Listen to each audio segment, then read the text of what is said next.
Hi everyone, I'm Madhuri. And I'm Lakshmi. And welcome back to our podcast, We Discuss This. Today we're going to talk about something that affects us all, especially professionals.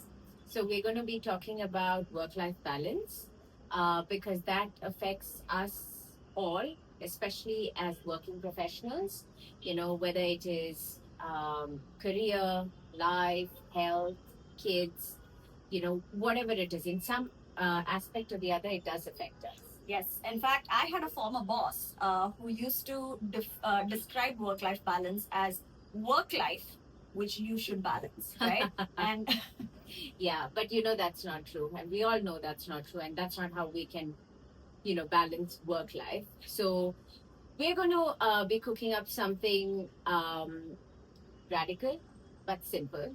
Okay, but stick with us because this is really interesting. So today we're going to be talking about something called the four burner framework. So think about it like, when you're cooking and, and you have like your little setup in your kitchen and there are four burners, right? So one is your health, one is your work, one is your family, and one is your social, your friendships and all of those things. And if you keep all your burners on, right, a lot of things can happen, but you're not really the most efficient, right? So in order to do one thing well, you've got to turn off or turn down a couple of other burners, right? Yeah. So harsh, at first glance, but stick with us. We'll unpack this framework, this structure for you, and why it can be freeing rather than being ashamed of it because you're not able to manage it all. Especially, some of you out there may be very type A, wanting to manage it all, wanting to take things parallelly. But there is a way that you can approach the system and carry it all forward. So we're going to talk about that, Yeah. right?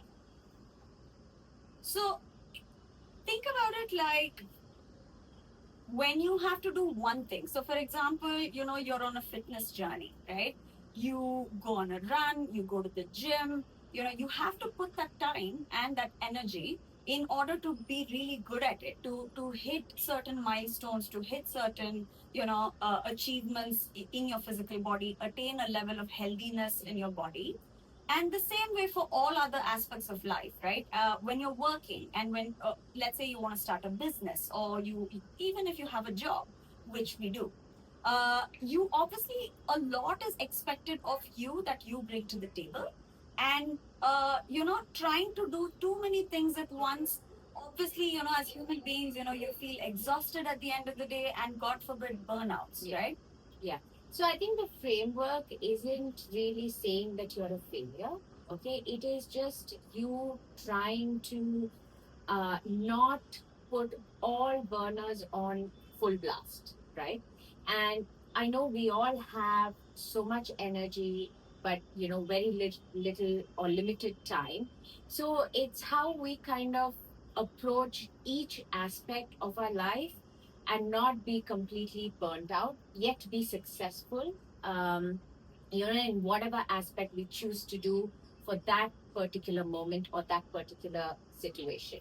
Yeah, and it's not even like an everyday you have to keep switching things up, because that's not how life works, right? If you're focusing on your career, and for at the stage of the life that you're in, that's very important. Other certain other things have to cool down, and so that you can go full throttle on your work stuff. Absolutely. So I think what you need to remember is one, each burner is adjustable as per time. And two, turning off one burner for a short span doesn't mean you're selfish about it. It just means you're just being more efficient, right? Yeah, so think about it as prioritizing something that's important in that stage of your life. There are times when, we all have, friends who need us, or we need a break and we just want to go and blow off steam with our friends. You can't always just be like, work, work, work out, and just completely ignore your friends and family. I think it's always about trying to find that balance, and that's why, work life balance is like such a apt way to put it, because that's how it is. Sometimes you've got to do one thing, prioritize somewhere else. There are times when you need to take some time off to actually check in on your friends and family, and then there are times when your friends and family are okay, and then you need to switch gear and focus on your work. So it could be harsh at first glance, right? Because the framework isn't really saying that if you have all four burners on full blast, you're going to be unsuccessful. But it will for sure lead to some sort of a burnout, and we all don't want that, right? Especially because we have such limited time, right? And we have also limited resources and limited energy. Now, let's start simple, okay? Let's talk about what these four burners actually signify. Okay, let's. What are the four burners? One is your health, one is your work, one is your friends, and one is your family. All of these very important, elements of all our lives, right? Right.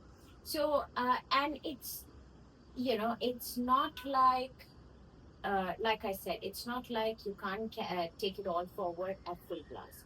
But the ideal situation would be where you prioritize, um, you know, two burners at a given time, or maybe one, and maybe deal with the other burners at a later stage, as and when the priority demands.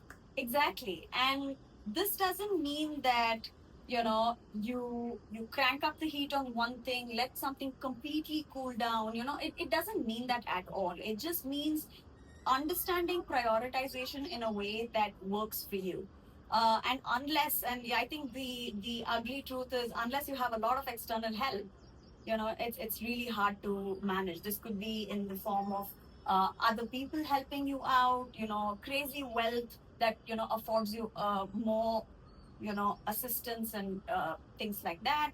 But I think for most of us, that's really not the reality, and so it's good to have a system that works for you. Absolutely. But what we also need to remember is two two main points is what I would recommend is one, that all these burners are adjustable, depending on the given time and the given situation.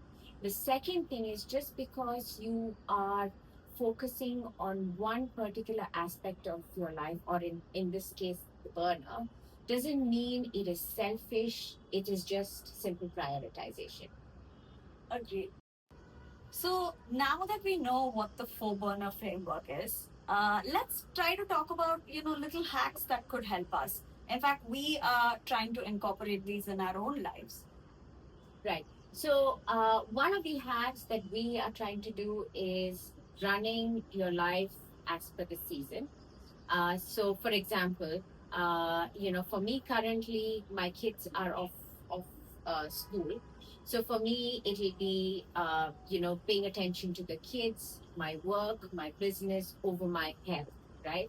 So what I'm trying to say is, you adjust as per what the situation or what that stage demands of you in that time. But that doesn't mean you completely ignore everything else. So that's one hack. So it's all seasonal. In fact, that brings me to the point that Lakshmi made earlier. All of these are adjustable, and you are in charge of adjusting them. So it's not like you do one thing and ignore everything else. You kind of use your good judgment, your ability to prioritize things depending on what season of life you're in. Hack number two, try to stack your burners. Now, what does that mean really? Try to do things, try to find two different things that could work together. For example, if fitness and family are your priority, maybe try to go on hikes together as a family, or try to, take evening walks with your family. Or if you have pets, take your dogs for walks. It doubles up. You don't have to just go to the gym and do all of that. You can still do things which are good for you, which are good for your body, and still have the ability to mix and match and make it work still. Yeah, in fact, Madri, we used to like schedule time. Like, it used to be once a year. then it became 6 months. And what we decided now, I think with the podcast together, we have stacked that, so we are able to spend time, meet up, and also do this together. So that's another very, very personal example of stacking two burners at one go, right? I think a third hack is non-negotiables over perfection. So basically, what this means is trying to have like one or two minimum standards for each of the burners, which is career, family, health, and um, friends. I think I missed that. Right. So okay, so let me break this down a little bit more now in terms of say health, right? Your 1 to 2 minimum standards could be where you are into fitness. Okay, you want to go for that 30-minute walk, you need to prioritize that, right? You need to have 7 hours of sleep. It's very, very important. In terms of family, say for me personally, I've got 2 kids. I've got a husband. I work myself. We have like a full life, right? And to come together and to match each person's time and schedule in this day and age is very, very hard.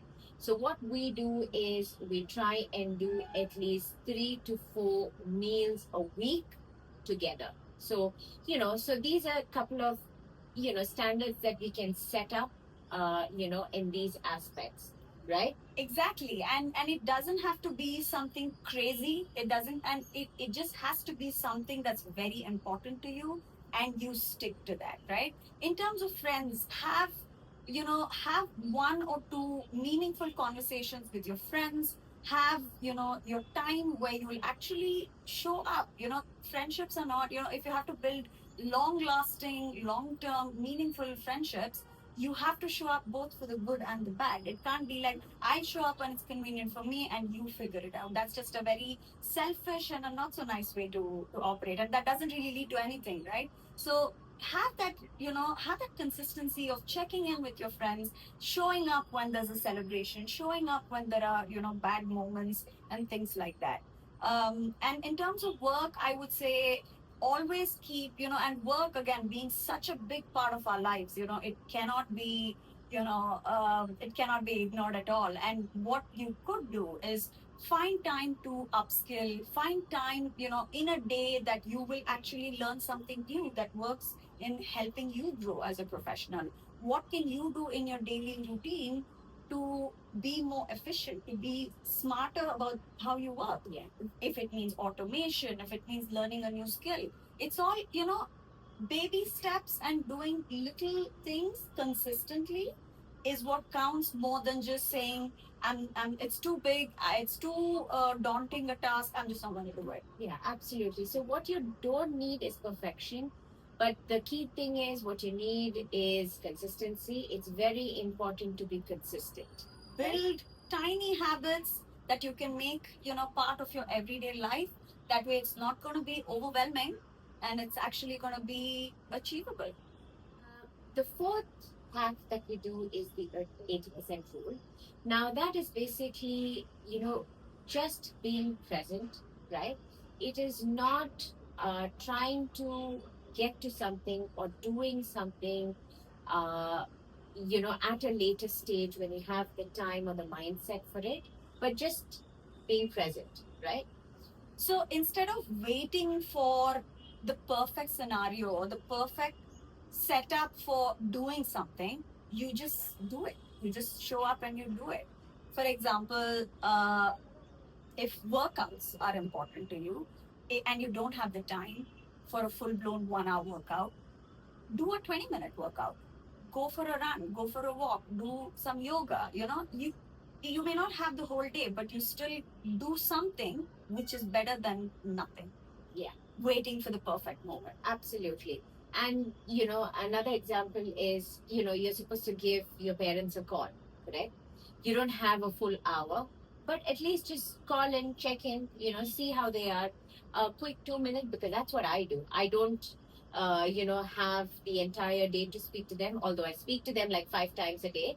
But it's literally 30 seconds just to see if everything is okay. Hi, hello, how are you? Yeah. You're okay, I'm okay, we're all good. Okay, I'll speak to you in my next call, sort of Yeah, thing. So yeah. it's just kind of making the time for it, right? Exactly. And not waiting for the perfect everything. So for example, in a perfect world, I would want to meet Lakshmi, every week, at least, do some fun thing, go out for lunches, go out for, outings, meet more and do just fun stuff, that girlfriends do. But sometimes, that life doesn't allow it because all our lives are so, schedule oriented, that everybody has meetings, everybody has, our own things that are taking away a lot of our time. Instead, pick up the phone and have a quick call. Like this week, I had the time to go shopping. And, we did a quick video call where, we both ended up buying really cute stuff. Yeah, absolutely. So I think the goal in this particular hack is to keep all burners warm and not let any one of the burners go completely cold, right? Exactly. So hack number 5, this is kind of, interesting, and I think we both do this in our everyday lives. Schedule energy over time. Now, what does that mean? There are certain things that require your best energy, right? For example, Yeah. So for me personally, I've got my most productive time is in the mornings. Okay. So that's when I, you know, handle the things that need my imminent attention to at that time. So for example, if I'm most productive, I have certain emails that I need to shoot out, those things, or I need to plan my day ahead. I need to plan the agenda for a business meeting. All of that is done during the morning, and in the evening it kind of prioritizes towards kids, family, what needs to be made at home, the meals, all of that really. Yeah, and see, for example, I'm an early riser as well, and I'm most efficient in the morning as well. So it's very important to have a routine, and a routine that works for you. Some people may work better, in the middle of the night, and there are lots of people who are night birds, right? So what works for you is what's important. For me, it's the same. In the morning, I have about a 1 to 2 hour window where I mentally map out my day of all my priorities. Some of the small little tasks that need to get done at home, will get done when the house is still very peaceful and there's no noise, and most people aren't even up yet. I get my planning done for the day. And then as the day progresses, it gives me enough, I have a clarity of what needs to be done, and go deep into the work that needs to be done. And as the day tapers off and your energy levels also kind of start going down, it's more for relaxation, catching up on the most social side of your life, and then turning in so that you can do the same thing again the next day. Okay, and this is hack number 5. Have a weekly burner audit. I know it sounds professional, it doesn't have to be.